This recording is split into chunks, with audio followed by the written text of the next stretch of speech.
Teacher Paul here, and today we're reacting to this coffee request, the evolution of Germany's political spectrum. Okay, let's check this out. This is from Susan, and Susan is showing German parties and what, and that's why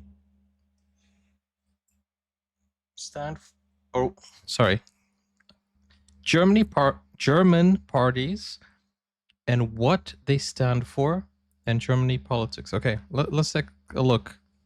Guys, I don't know much about politics, so I don't know how much I will be able to comment on this, but we're going to learn now together. Okay, let's go.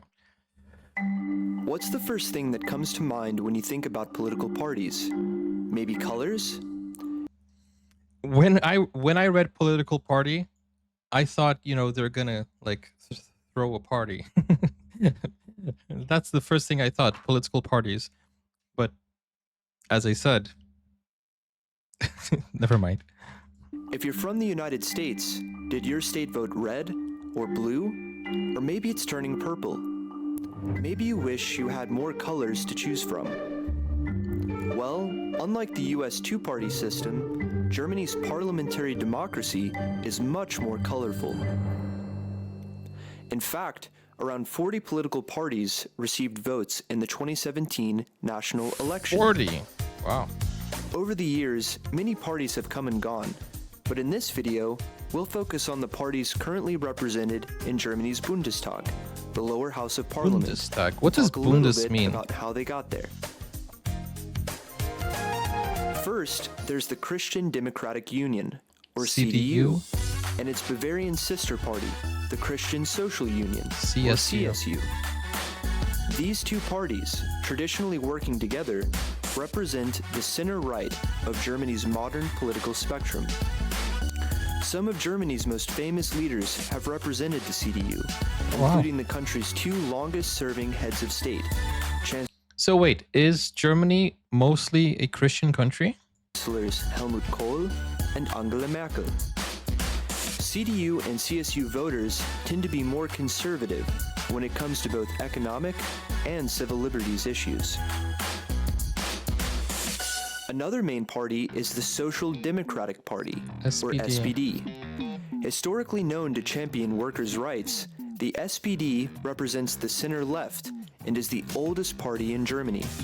The SPD enjoyed major success in the 1960s and 70s, producing some of Germany's most consequential chancellors and policy decisions, like Willy Brandt and his Ostpolitik, which improved relations between East and West Germany during the Cold War.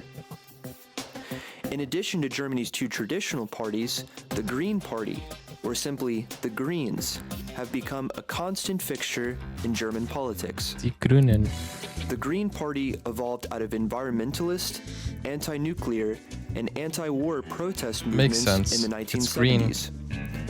The protest movement, turned political party, still focuses primarily on combating climate change, but has also expanded its platform to become a mainstream center-left party. Its popularity nationwide has increased exponentially in recent years, signaling its continued influence on German politics in the future. The Free Democratic Party, or FDP, has been a constant fixture of post-war German politics. Commonly referred to as the Liberals, the FDP can perhaps be best compared with the Libertarian Party in the United States. Traditionally, it served as a decisive partner of either the CDU or SPD to form a majority governing coalition. Okay, so far, help me out here, guys. Is the CDU kind of like Republicans? And the SPD is kind of like the Democrats? Just for me to understand, like, where they stand in terms of mentality, you know? Similar to the libertarians across the Atlantic, the laissez-faire FDP tends to be center-right, aligning itself with the CDU FDP. On economic issues, but also center-left, aligning itself with the SPD and Greens on civil liberties issues. Okay, so this gives it a clear picture. SPD is more left, and FDP is far right, I guess. Greens on civil liberties issues. Since the reunification of Germany in 1990, the East-West divide has narrowed, yet remnants of a divided Germany remain. Residual economic and social differences have forced German politics to become more fragmented over the past 30 years. The CDU and SPD have lost ground to parties on opposite ends of the political spectrum, including the far-left Die Linke, literally meaning Die the left, Linke? and the far-right Alternative for Germany, or AfD.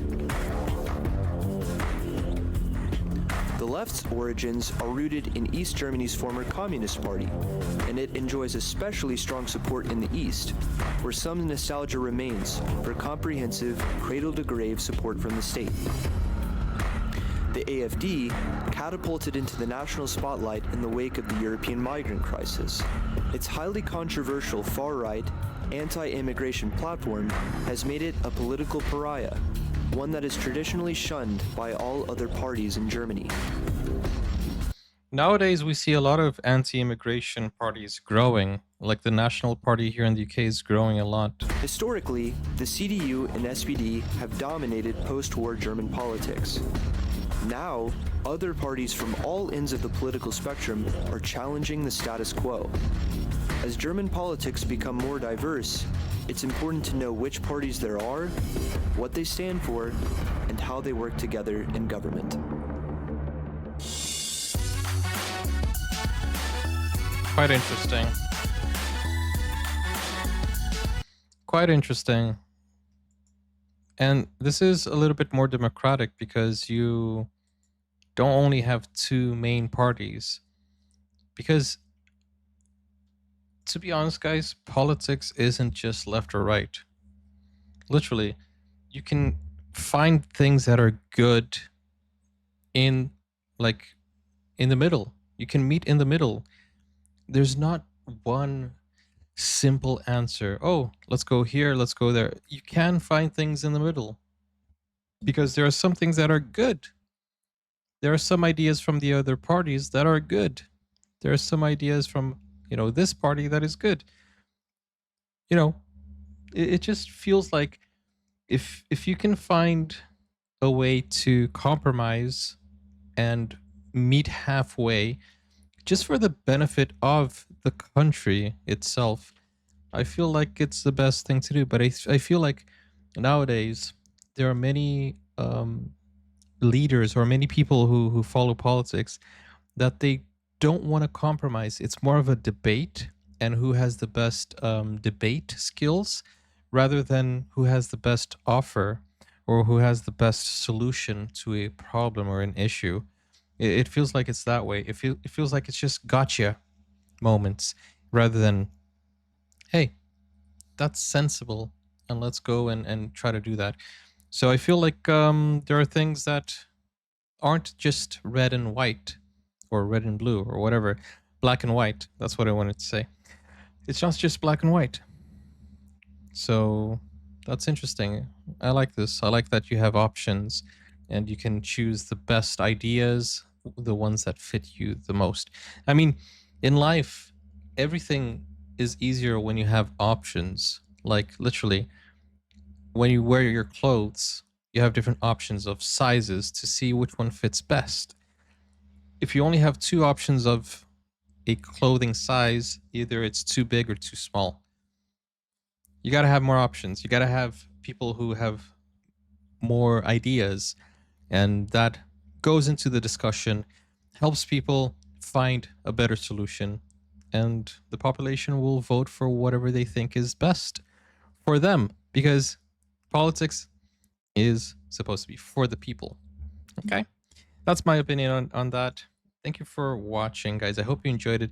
Thank you for teaching me something new, Susan. And guys, I will see you on the next video.